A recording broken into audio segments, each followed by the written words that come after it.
ಸಂಸ್ಕೃತಿ on TV ವತಿಯಿಂದ ಹೊಸಕೋಟೆ ತಾಲೂಕು ನಗರೇನಹಳ್ಳಿ ರಂಜಿತ್ ಕಾಂತರಾಜ್ ಮಾಡುವ ನಮಸ್ಕಾರಗಳು. ಪ್ರಿಯ ಬಂಧುಗಳೇ, ಸಬ್ಸ್ಕ್ರೈಬ್ ಮಾಡಿ, ಬೆಲ್ ಐಕನ್ನ ಪ್ರೆಸ್ ಮಾಡಿ ಪ್ಲೀಸ್. ನಿಮ್ಮ ಸಬ್ಸ್ಕ್ರೈಬೇ ನಮಗೆ ಶಕ್ತಿ. ತಿಂಗಾಳು ಮುಳುಗಿದವೋ, ರಂಗೋಲ ಬೆಳಗಿದವೋ, ಎಲ್ಲಿ ಇರು ಸುಖ ಗೊತ್ತೇ ಇರಲಿಲ್ಲ. ಹೂವಂತಿಯ ಹೂವಂತಿಯ ಬಾಂತಿಯ ತಾಂತಿಯ ಎಲ್ಲಿ ಇರು ಸುಖ ಗೊತ್ತೇ ಇರಲಿಲ್ಲ. ಎದ್ದು ಕುಂಬಾರಣ್ಣ ಹಾಲು ಬಾನುಂಡನ ಹಾರ್ಯಾಡಿ ಮಣ್ಣ ತುಳಿದಾನ. ಮುಂಜಾನೆದ್ದು ಕುಂಬಾರಣ್ಣ ಹಾಲು ಬಾನುಂಡನ ಹಾರ್ಯಾಡಿ ಮಣ್ಣ ತುಳಿದಾನ. ಹಾರ್ಯಾಡಿ ಮಣ್ಣ ತುಳಿದು ಮಾಡ್ಯಾನ ನಾರ್ಯಾರು ಹೊರುವಂಥ ಐರಾಣಿ. ಹಾರ್ಯಾಡಿ ಮಣ್ಣ ತುಳಿದು ಮಾಡ್ಯಾನ ನಾರ್ಯಾರು ಹೊರುವಂಥ ಐರಾಣಿ.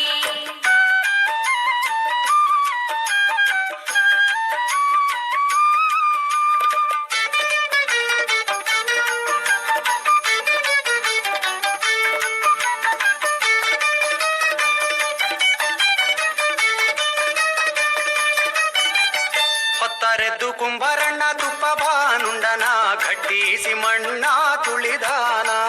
ಗಟ್ಟಿಸಿ ಮಣ್ಣ ತುಳಿದಾನ. ಘಟ್ಟಿಸಿ ಮಣ್ಣ ತುಳಿದು ಮಾಡ್ಯಾನ ಮಿತ್ರೇರು ಹೊರುವಂಥ ಐರಾಣಿ. ಮಿತ್ರೇರು ಹೊರುವಂಥ ಐರಾಣಿ. ಮುಂಜಾನೆದ್ದು ಕುಂಬಾರಣ್ಣ ಹಾಲು ಬಾನುಂಡನ ಹಾರ್ಯಾಡಿ ಮಣ್ಣ ತುಳಿದಾನ. ಹಾರ್ಯಾಡಿ ಮಣ್ಣ ತುಳಿದು ಮಾಡ್ಯಾನ ನಾರ್ಯಾರು ಹೊರುವಂಥ ಐರಾಣಿ.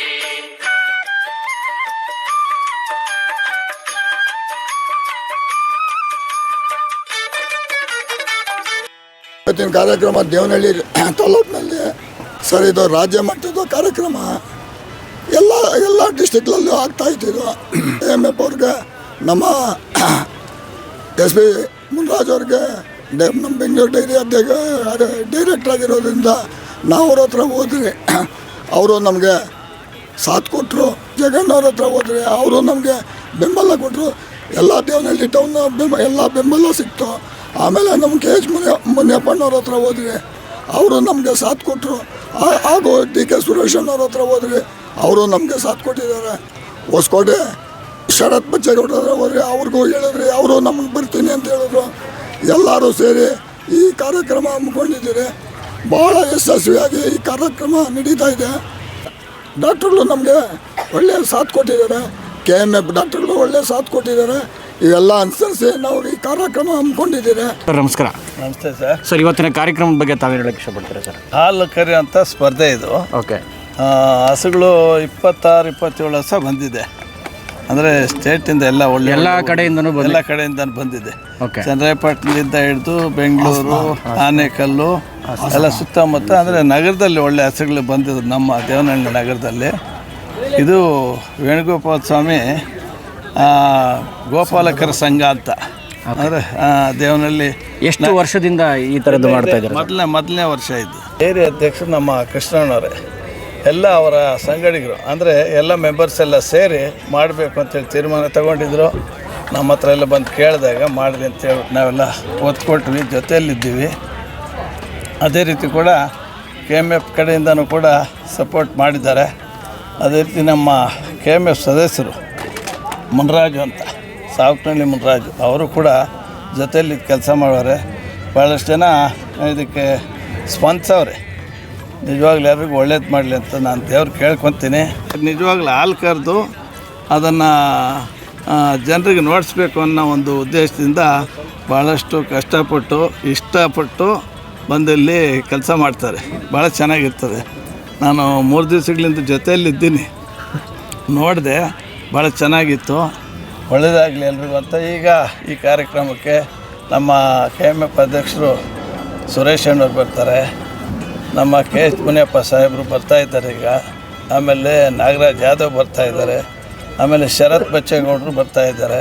ಭಾಳಷ್ಟು ಜನ ಎಲ್ಲ ನಮ್ಮ ಶಾಂತಕುಮಾರ್ ಅವರೇ ಎಲ್ಲ ಈ ಸ್ಪರ್ಧೆಗೆ ಸ್ವಲ್ಪ ಒತ್ತನ್ನು ಜಾಸ್ತಿ ಕೊಟ್ಟವ್ರೆ.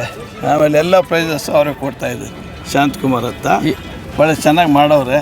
ವ್ಯವಸ್ಥೆ ಇಲ್ಲಿ ಬೇರೆ ಕಡೆ ಎಲ್ಲೂ ಮಾಡಿಲ್ಲ ಅಂತ ಬಂದಿರತಕ್ಕಂಥ ಎಲ್ಲ ಹಸುಗಳವರೆಲ್ಲ ಹೇಳಿದ್ರು ಈ ಥರ ವ್ಯವಸ್ಥೆ ಯಾರೂ ಮಾಡಲಿಲ್ಲ, ಚೆನ್ನಾಗಿ ಮಾಡಿದ್ದೀರಾ ಅಂತೇಳಿ. ಎಲ್ರಿಗೂ ಊಟದ ವ್ಯವಸ್ಥೆ ಇದೆ.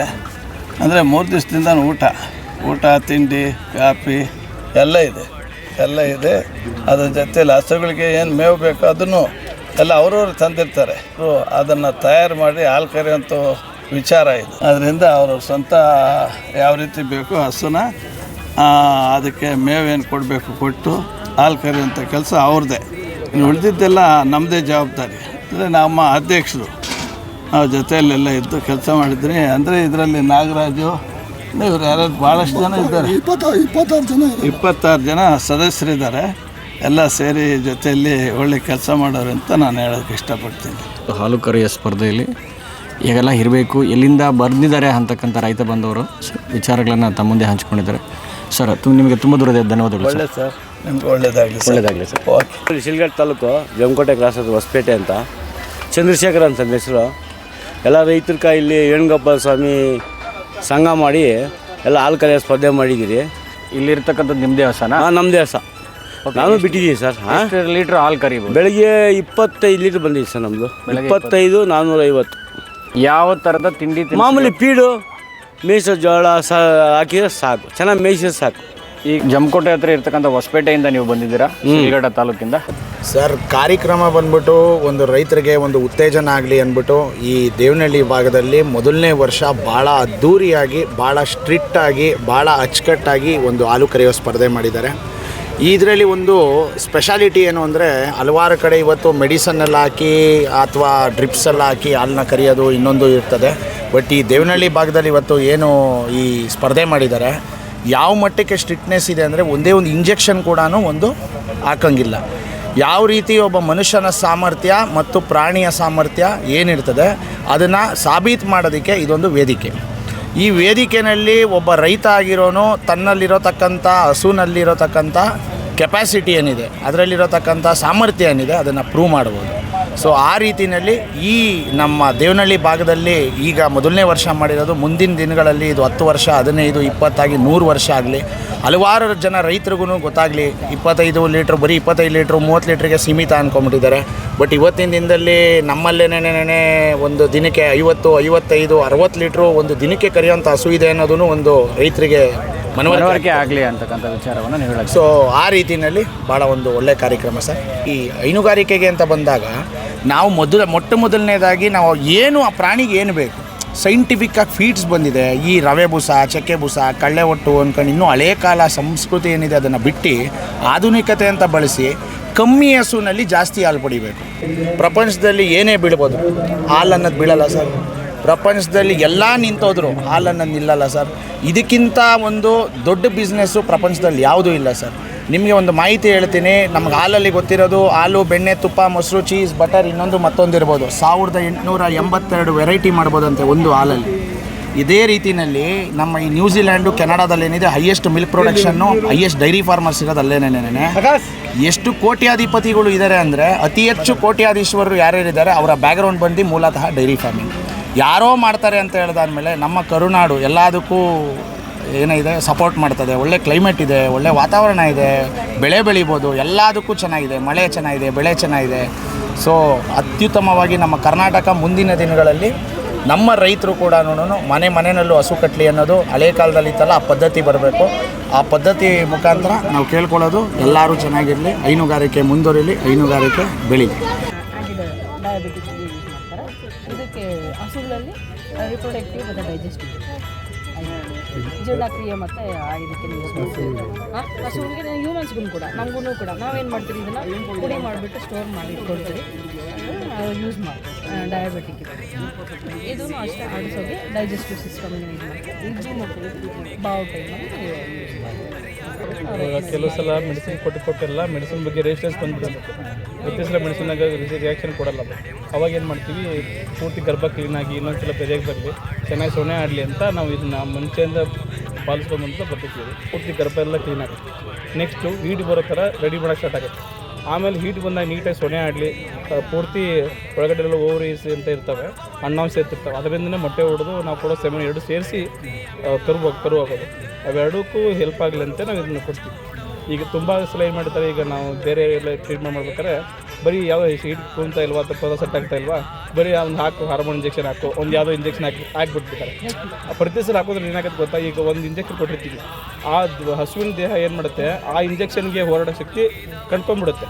ಒಂದು 2 ಸಲ 3 ಸಲ ಹಾಕಿದ ತಕ್ಷಣ ಏನಾಗ್ಬಿಡುತ್ತೆ, ಅದಕ್ಕೆ ರೆಸಿಸ್ಟೆನ್ಸ್ ಬಂದುಬಿಡುತ್ತೆ. ಆವಾಗ ನಾವು ಏನೇ ಹಾರ್ಮೋನ್ ಇಂಜೆಕ್ಷನ್ ಹಾಕಿದ್ರೂ ಅದು ಉಪಯೋಗ ಆಗಲ್ಲ. ಆ ಟೈಮಲ್ಲಿ ಏನು ಮಾಡ್ತೀವಿ ನಾವು, ಈ ಥರ ಮನೆ ಮದ್ದುಗಳನ್ನ ರೆಡಿ ಮಾಡ್ಕೋದ್ರಿಂದ ತುಂಬ ಸಕ್ಸಸ್ ರೇಟ್ ಚೆನ್ನಾಗಿದೆ. ಅದಕ್ಕೆ ಇದನ್ನು ಅಳವಡಿಸ್ಕೊಂಡು ಹೇಳ್ತೀನಿ. ಅದೇ ಅವರಿಗೆ ತುಂಬ ಧನ್ಯವಾದಗಳು.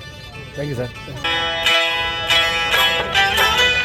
ತಿಂಗಾಳು ಮುಳುಗಿದವೋ ರಂಗೋಲ ಬೆಳಗಿದವೋ, ತಿಂಗಾಳು ಮುಳುಗಿದವೋ ರಂಗೋಲ ಬೆಳಗಿದವೋ, ತಿಂಗಾಳು ಮುಳುಗಿದವೋ ರಂಗೋಲ ಬೆಳಗಿದವೋ, ತಿಂಗಾಳು ಮುಳುಗಿದವೋ